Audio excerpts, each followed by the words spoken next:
දවසක් ඔයාලා හැමෝටම ඔයාලා හැමෝම ගොඩක් හොඳින් ඉන්නවා ඇති කියලා හිතනවා. ඔන්න අද වීඩියෝ එකෙන් අරගෙන ඉන්නේ අපේ ජීවිතේ එක පරිච්ඡේදයක් ඉවර වෙච්ච දවස් ටිකක් ගැනයි.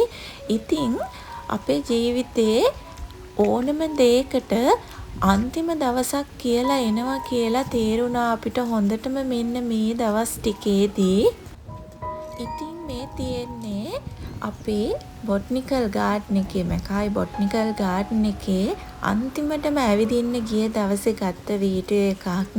මම මැකායි වල යන්න කැමතිම තැන තමයි මේ බොටනිකල් ගාඩන් එක. ඒ වගේම තමයි මේ අවුරුදු 2.5 ඇතුළත මම වැඩියෙන්ම ඇවිදපු තැන කියලා කිව්වොත් ඒත් නිවැරදි.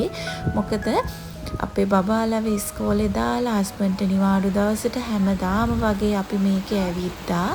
ඉතින් අපේ ජීවිතේ ගොඩාක් තීරණ අපි මේකේ ඇවිදින ගමන් ගත්තා.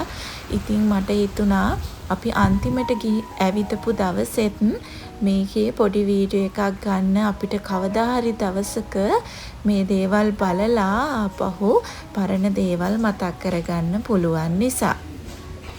ඉතින් මේ ගාඩන් එක ඇතුලේ තියෙන වෝකින් පාත් එකේ කිලෝමීටර් 5-6ක් ඇවිදින්න තියෙනවා. ඉතින් අපි සතියේට දවස් 4-5ක් මේකේ ගොඩක් දවසට උදේට හරි හවසට හරි ඇවිත්තා. අපේ මතක ගොඩාක් රැඳිලා තිබ්බ තැනක් තමයි මෙතන. ඉතින් අපි යන්න ලං කරලා මෙතන අලුතින් ලස්සන චිත්‍රත් ඇඳලා තව ඉවර කරලත් නැහැ.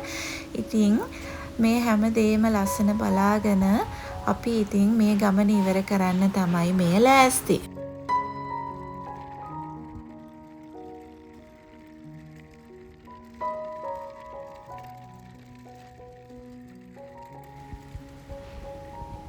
මේ තවත් දවසක් ඉතින් මේ නත්තල් කාලේ ගත්ත පරණ වීඩියෝස් චූටි පුතයි මායි පොඩ්ඩක් ඇවිදින්න ගිය වෙලාවක මෙන්න මේ නත්තල් සිය දැකලා පොඩි වීඩියෝ එකක් ගත්තා.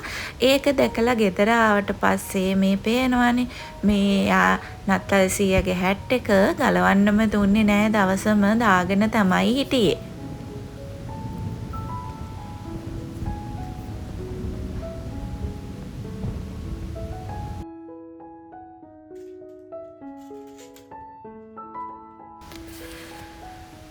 මේ තවත් දවසක ගත්ත වීඩියෝ එකක්. ඉතින් අපි යන්න ළඟ හින්දා අපේ යාළු අයියා කෙනෙක්ගේ ගෙදර අපිට පොඩි පාටි එකක් තිබ්බා. ඒ වෙලේ ගත්ත වීඩියෝ එකක් තමයි මේ. ඉතින් මේ මැකායි වලදී ඇත්තටම අපි අපේ රටින් ඈත් වෙලා පවුලෙන් ඈත් වෙලා ආවා කියලා අපිට දැනෙන්නේ නැති වෙන්න අපිට හම්බුණ කට්ටිය හිටියා පුදුමාකාර විදියට අපිට උදව් කරපු. ඒගොල්ලෝ හැමෝම මේ වෙලාවේ මතක් කරන්න ඕනේ. ඉතින් මේ අයියලත් අපිට පුදුම විදියට උදව් කරා.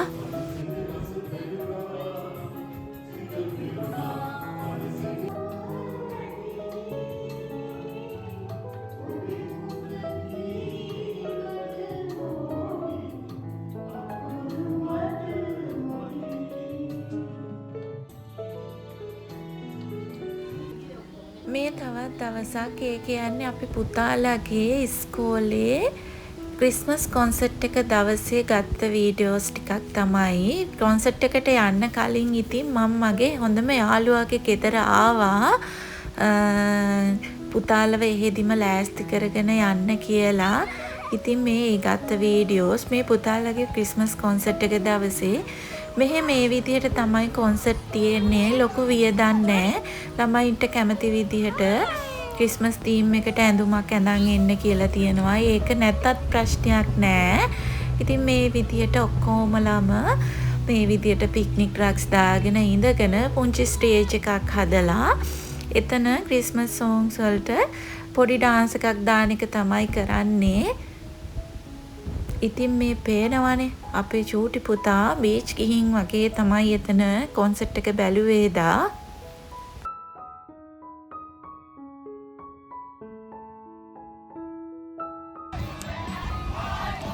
මේ ඉතින් ඉස්කෝලේ ටීචර්ස්ලාගේ තිබ්බ සින්දුවක්. ඉතින් මේ පේනවනේ හරිම සිම්පල් විදියට තමයි හැමදේම තියෙන්නේ. ලොකුවට අරගෙන නැහැ ඒගොල්ලෝ. ඒක ලොකු බරක් කරගෙන නැහැ. ඒ ළමයිගේ ඉදිරිපත් කිරීම කරන එක විතරයි එයාලා එතන වැදගත් කියලා හිතන්නේ.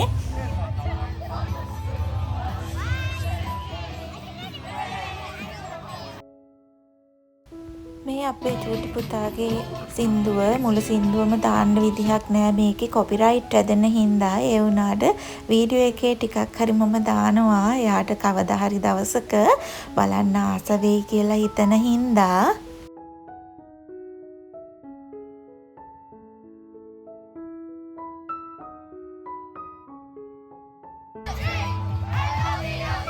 මේ අපේ ලොකු පුතාගේ පන්තියේ ළමයි. ඉතින් ලොකුවට මූණු පේන්න මේකේ වීඩියෝස් දාන්න බෑ අපිට. ඒකයි මම ඈතින් වීඩියෝ කරලා දැම්මේ. ළමයින්ගේ මූණු පේන විදිහට එහෙම ක්ලියර් මූණු පේන විදිහට වීඩියෝස් මෙහෙ දාන්න බෑ.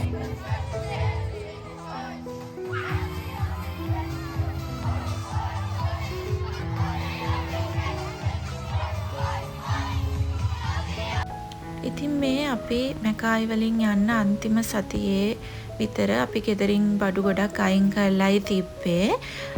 ඉතින් අන්තිම සතිය අපි මේ විදිහට මැට්‍රස් එක බිම දාගෙන බිම තමයි නිදාගත්තේ. ඉතින් මෙහි ඕස්ට්‍රේලියාවේදී අපි ටිකක් දුරටකට මූව් වෙනවා නම් අපිට ඕනනම් පුළුවන් ට්‍රක් එකක බඩු දාගෙන ඒ අලුත් තැනට මූව් වෙන්න. එහෙම නැත්නම් ගොඩක් දෙනෙක් කරන්නේ Facebook Marketplace එකේ තියෙන බඩු ටික ඔක්කොම දාලා විකුණනවා. ඉතින් අපිත් ඒ විදිහට බඩු ටික අරගෙන යන්නේ නැහැ කියලා හිතුවා. ඉතින් අත්‍යවශ්‍යම බඩු ටික ඉතිරි වෙනකන් කලින්ම අපි බඩු ටික ගෙදරින් අයින් කරා. එහෙම නැත්නම් අන්තිම වෙනකොට කරදරයි.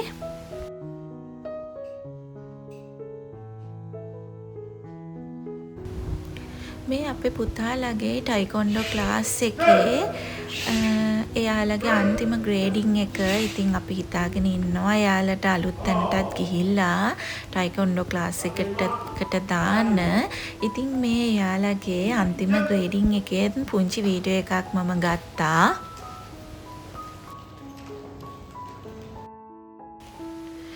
මේ දෙසැම්බර් 11 වෙනිදා අපේ පුතාලගේ ඉස්කෝලේ නිවාඩු දෙන දවසට කලින් දවසේ මෙයාලගේ ඉස්කෝලේ අවුරුද්ද අන්තිමේට අවෝඩ් සෙරමනි එකක් තියෙනවා. ඒ අවුරුද්ද පුරා ළමයින්ගේ තියෙන පර්ෆෝමන්ස් වලට එයාලට අවෝඩ්ස් දෙනවා. ඉතින් අපේ ලොකු පුතාලා දෙන්නටම අවෝඩ්ස් තිබ්බා. ඒ වෙලේ ගත්ත වීඩියෝ එකක් තමයි මේ.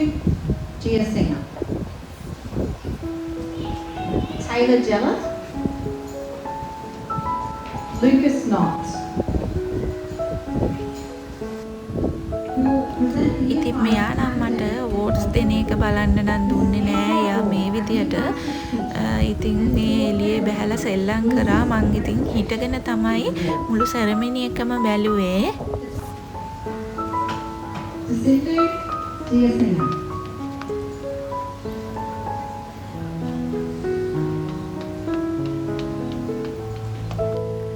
මේ පුතාලගේ ඉස්කෝලේ නිවාඩු දෙන දවස. ඒ කියන්නේ මෙයාලා මේ ඉස්කෝලේට යන අන්තිම දවස. ඇත්තටම මටත් ගොඩක් දුක හිතුණා එදා. මොකද මෙයාලට ගොඩාක් දේවල් ඉගෙන ගත්ත හොඳ ඉස්කෝලයක් තමයි මේක. ඉතින් මෙයාත් මතක් කරන්න ඕනේ මෙයා මාස 2 ඉඳන් ඉස්කෝලේ යනවා අයියලත් එක්ක මේ විදිහට. ඇත්තටම කරදරයක් කරේ නෑ එයා ලොකු වෙනකම්ම. ඉතින් මම මෙයාගෙන් ඇහුවා දුකයිද කියලා. නෑ කියලා. චුට්ටක් දුකයි කියලා කිව්වා පස්සේ මේ තවත් දවසක් ඒ කියන්නේ අපි යන්න දවස් 2කට කලින් අපේ යාළුවෙක්ගේ පාටි එකක් තිබ්බා පූල් එකක. ඉතින් එදා ගත්ත වීඩියෝස් තමයි මේ.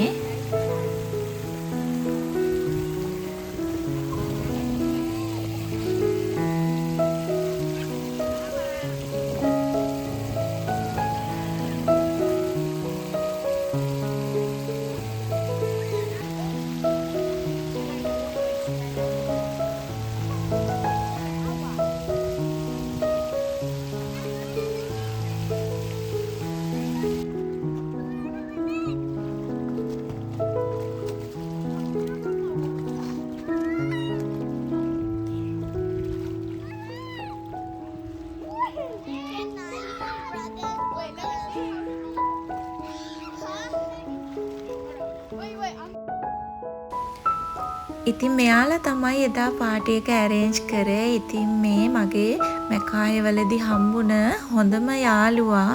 මට මැකායි දාලා යන්න දුකම හේතුවත් මෙයා. ඇත්තටම මගේ සහෝදරියක් වගේ. මෙයා මට ළඟින්ම හිටියා දිගටම. මෙයයි අයියයි දෙන්නා අපිට පුදුම විදිහට උදව් කරා මැකායි ඉන්න කාලේ. ඉතින් අන්තිම දවස් දෙකේ අපි යාළගේ ගෙදර තමයි හිටියෙත්. ඔන්න ඉතින් අපේ චූටි පුතාට සීතලේ වතුරේ නටලා අන්තිමේදී නිදිමතකුත් ඇවිල්ලා.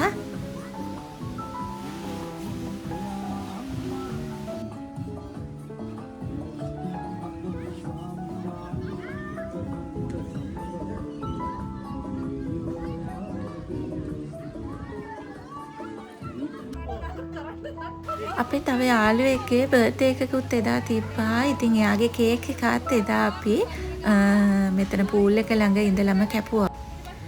මේ අපි හිටපු ගෙදරට ගිය අන්තිම දවස. ඉතින් අපි මේ වෙනකොට ගෙදරින් ගිහිල්ලා හිටියේ. ඉතින් ගෙදර ආපහු බලන්න ආවා ක්ලීනින් කොහොමද කියලා. ඉතින් හරිම දුකයි දැන් ගෙදර දාලා යන්න.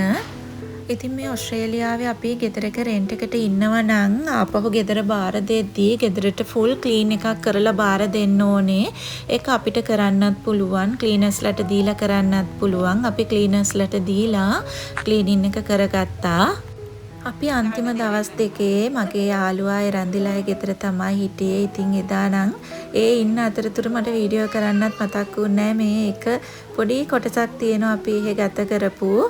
ඉතින් ඔන්න මේ අන්තිම දවස අපි මැකායි වලින් පිටත් වෙන. ඇත්තටම මේ වෙලාවේදී නම් පපුව හිර වෙනවා වගේ දැනුණා. අවුරුදු 2.5ක් අපි හිටපු තැන දාලා අපි ජීවිතේ අලුත් පරිච්ඡේදයක් පටන් ගන්න අලුත් තැනකට යන ගමන් තමයි ඉන්නේ. අපේ ඉතින් ලොකු පුතාලා දෙන්නටත් ටිකක් දුකයි. ඉතින් දාලා යන්න ආයි කවදා එයිද කියලා අපිට කියන්න බෑනේ.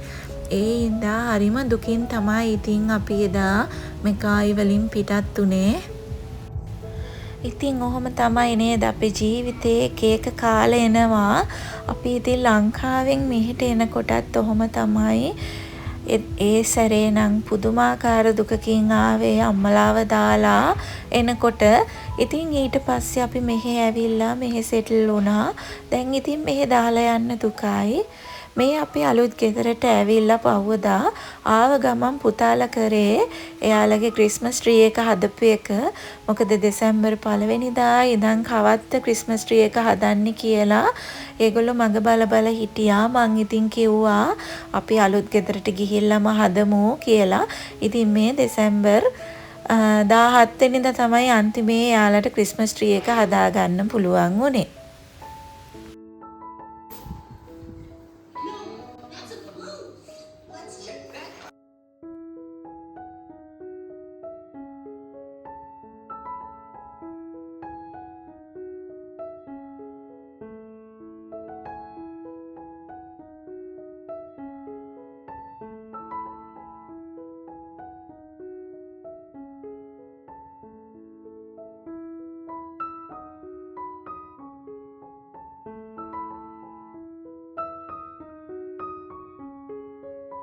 ඉතින් ඔන්න ඔය විදියට තමයි මැකායි වල ගත කරපු අපේ අන්තිම දවස් ටික ගත වෙලා ගියේ.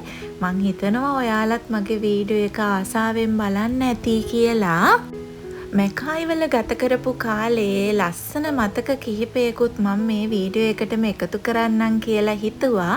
ඉතින් අලුත් තැනකින් අලුත් වීඩියෝස් වලින් ඔයාලත් එක්ක එකතු වෙන්න මම බලාපොරොත්තු වෙනවා. මගේ ඉදිරි වීඩියෝසුත් ඔයාලා බලන්න කැමති නම් මාව subscribe කරලා තියාගන්න. මගේ මේ වීඩියෝ එක බලපු ඔයාලා හැමෝටම ගොඩක් ස්තුතියි. ඒ වගේම ඔයාලා හැමෝටම සුබම සුබ දවසක්.